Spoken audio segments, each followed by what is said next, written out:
आज supreme court ने नए यूजीसी एक्ट के इंप्लीमेंटेशन पर रोक लगा दी। सुनवाई के दौरान सुप्रीम कोर्ट ने यहां तक कहा कि मौजूदा एक्ट के प्रोविजन से समाज में विभाजन की संभावना है और यह बहुत खतरनाक हो सकता है।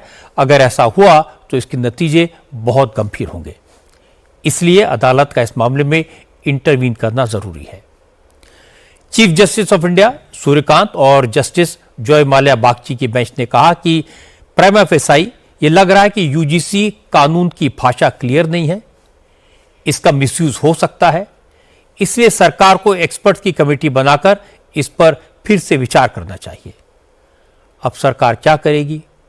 और जो छात्र सड़कों पर इसका उतरे हुए थे विरोध करने के लिए, उन्होंने कैसे जश्न मनाया? सुप्रीम कोर्ट के फैसले पर उन्होंने कैसे रिएक्ट किया? बीजेपी के नेताओं का रुख क्या है और विपक्ष के नेता इस मुद्दे को कैसे सियासी रंग देने में लगे हैं, ये सब आपको बताऊंगा। लेकिन सबसे पहले आपको बताता हूं कि सुप्रीम कोर्ट ने आज इस केस की सुनवाई के दौरान क्या क्या कहा, इस एक्ट की किन किन धाराओं के मिसयूज होने की आशंका जाहिर की। यूजीसी एक्ट में बदलाव को लेकर पिछले एक हफ्ते से लगातार देश भर में प्रोटेस्ट हो रहे हैं। सियासी बयानबाजी जारी थी। सुप्रीम कोर्ट की इस पर पूरी नजर थी। आज जैसे ही इस मामले पर सुनवाई शुरू हुई तो जस्टिस सूर्यकांत और जस्टिस जॉय माल्या बागची की बेंच ने एक्ट को ड्राफ्ट करने वालों की समझ पर सवाल उठाए। हालांकि आज इस एक्ट के सभी प्रोविजंस पर डिटेल में बहस नहीं हुई। कोर्ट ने पिटिशनर की आपत्तियों को सुना, अपना ऑब्जर्वेशन दिया और सरकार को सलाह दी कि कोर्ट में सबसे ज्यादा बात हुई यूजीसी एक्ट की धारा 3C और धारा 3E पर।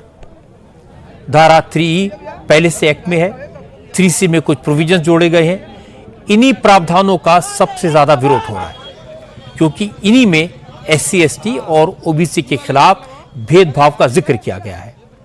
कोर्ट ने कहा कि जब भेदभाव के खिलाफ कार्रवाई की बात धारा 3E में पहले से शामिल थी तो फिर 3C लाने की क्या जरूरत थी।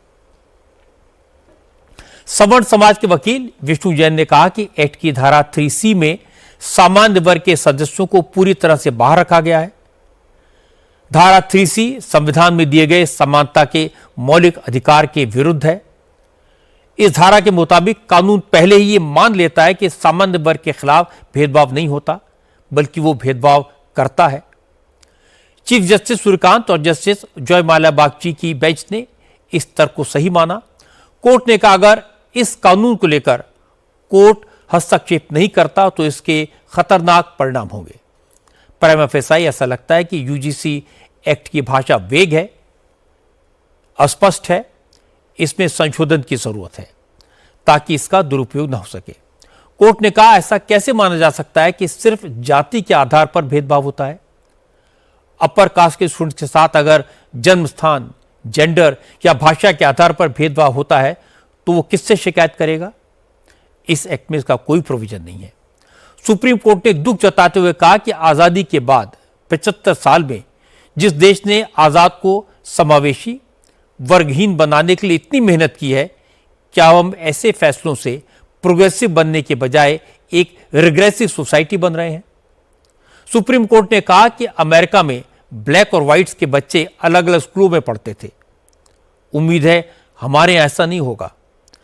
आज अदालत में समाजवादी पार्टी की प्रवक्ता के बयान का जिक्र किया गया जिसमें उन्होंने कहा था कि सवर्णों के बच्चों को इस कानून के तहत फंसाया जाना चाहिए क्योंकि उनके पूर्वजों ने हजारों साल तक बहुजनों का शोषण किया।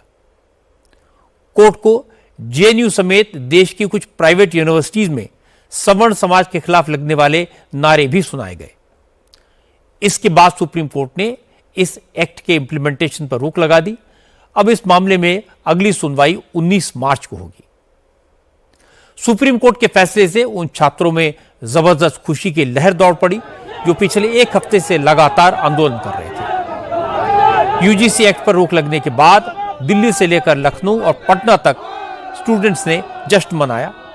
कहीं मिठाइयां बांटी गई, कहीं होली खेली गई, रंग और गुलाल उड़ाया गया और कहीं आतिशबाजी हुई। जहां जहां छात्र इस एक्ट के खिलाफ धरने पर बैठे थे उन्होंने अपना मिशन खत्म करने का ऐलान किया। वाराणसी में बीएचयू कैंपस में इस कानून के खिलाफ पिछले 3 दिन से प्रोटेस्ट हो रहा है। स्टूडेंट्स ने क्लासेस का बॉयकॉट किया हुआ है। आज जब सुप्रीम कोर्ट ने इस एक्ट पर स्टे लगाया तो छात्रों ने एक दूसरे को बधाई दी। कोर्ट के फैसले को लोकतंत्र की जीत और समाज की एकता को मजबूत करने वाला बताया। भैया बहुत खुशी है भैया, जितना बढ़िया फैसला है उतनी अच्छी खुशी है। अभी पूरा फैसला आने तो पूरी खुशी आपको दिखाएंगे। यहाँ मिठाई डब्बे थोड़े कम है, अच्छा पूरा फैसला आएगा तो इतने मिठाई डब्बे आएंगे और पूरे लखनऊ में बटेंगे। अभी पूर्णता खुशी नहीं हुई। ये हमारे लिए आज जश्न का दिन है, आज हमारे लिए खुशी का दिन है, हमारे लिए उत्सव का दिन है। इसीलिए आप देखेंगे कि 19 मार्च तक के लिए रोक लगा। मार्च में होली है, लेकिन होली अभी मनाया जा रहा है। हम आभारी हैं उच्चतम न्यायालय के। आज सुप्रीम कोर्ट ने हमारी भावनाओं को समझा है और स्टे लगा दिया है। पिछले 3 दिनों से हम लोग पूरा विश्वविद्यालय परिसर सभी बनारस के बंद कर दिए थे, परीक्षा पठन बंद कर दिया गया था, क्योंकि एक ऐसा कानून, काला कानून था जो छात्रों को आपस में बांट रहा था। केसरिया भारत के सभी नौजवानों ने, सभी साथियों ने पूरा दिन रात एक करके इसके खिलाफ लड़ाई लड़ी और सुप्रीम कोर्ट ने हमारी आवाज सुनी और सुप्रीम कोर्ट का एक लाइन, बहुत प्यारी लाइन वो बोले हैं कि ये समाज को बांटने वाला कानून है। संघर्षों की जीत है, ये न्यायतंत्र की जीत है, ये भारत की एकता की जीत है, ये भारत की अखंडता की जीत है, भारत के न्याय प्रभुता की जीत है, भारत के समानता की जीत है। ये किसी जाति या किसी समुदाय की जीत नहीं है, ये जीत उसकी है जो भारत को मतभेद ना करे। लेकिन पटना और दिल्ली से अलग तरह के रिएक्शन मिले।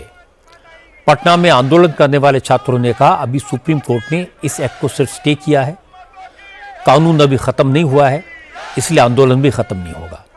छात्रों ने कहा कि पहले भी ऐसा हुआ है कि सरकार ने सुप्रीम कोर्ट के फैसले को पलटा है, इस बार भी ये हो सकता है। इसलिए वो सरकार से अपील करेंगे कि यूजीसी एक्ट में जो संशोधन किए गए हैं उन्हें पार्लियामेंट के विंटर सेशन में वापस लिया जाए। कोर्ट के फैसले पे मैं उसका सम्मान करती हूँ, माननीय न्यायाधीशों का, न्यायपालिकों का मैं सम्मान करती हूँ, लेकिन मैं ये कहती हूँ आखिर रोक लगाने की जरूरत क्यों पड़ी? कहीं ना कहीं लॉ बायस हो रही है। लॉ बायस हम SC/ST ही क्यों?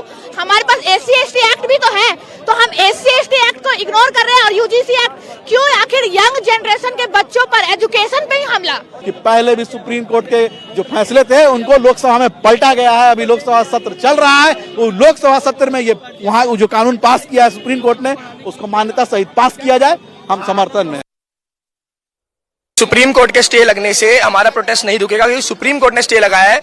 अभी सुप्रीम कोर्ट का जो स्टे है वो अभी टेम्परेरी स्टे है, इसके बाद अगली सुनवाई होगी तब पता चलेगा। अभी सुप्रीम कोर्ट ने बोला कि जो पुरानी गाइडलाइंस थी उसके अकॉर्डिंग चलो, लेकिन जो प्रोटेस्ट का रीजन है वो ये है कि सरकार का इंटेंट क्या है, यूजीसी का सोचना क्या है, यूजीसी रिफॉर्म क्यों नहीं ला रही, यूजीसी क्यों नहीं क्लियर कर रही कि भाई ये एक्चुअल में क्या है क्या नहीं, क्यों लोगों को विवाद में, डिस्प्यूट में फंसा दिया है आपने। कितना ज्यादा हॉरिफिक ये बिल है। जो एक भेदभाव स्टूडेंट्स के दिमाग में जा चुका है यूजीसी कमीशन के द्वारा, उसका क्या होगा? हम सिर्फ इसको स्टे बैक से काम नहीं चलेगा, इसको रोल बैक करना पड़ेगा। ये अच्छी बात है कि सुप्रीम कोर्ट ने यूजीसी एक्ट में बदलाव को लेकर प्रोटेस्ट करने वाले छात्रों की वेदना को समझा। कोई भी कानून बनाते समय इस बात का ध्यान रखा जाना चाहिए कि उससे समाज में और विषमता न फैले, लेकिन जो कानून समता के लिए बनाया गया उसमें बांटने की क्षमता नजर आई। अगर ऐसे कानून बने तो स्कूल और कॉलेज भी जातियों के आधार पर बनेंगे, स्टूडेंट बैकवर्ड और फॉरवर्ड में और ज्यादा बटेंगे। ज्यादातर राजनीतिक दलों को इस बात का एहसास हुआ, उन्होंने भी सुप्रीम कोर्ट के फैसले से राहत की सांस ली, इसका स्वागत किया। यूजीसी का नया कानून एक तरफा था, अब सुप्रीम कोर्ट की सलाह पर जो कमेटी बनेगी वो इसकी गहराई में जाएगी तो और भी बातें सामने आएंगी।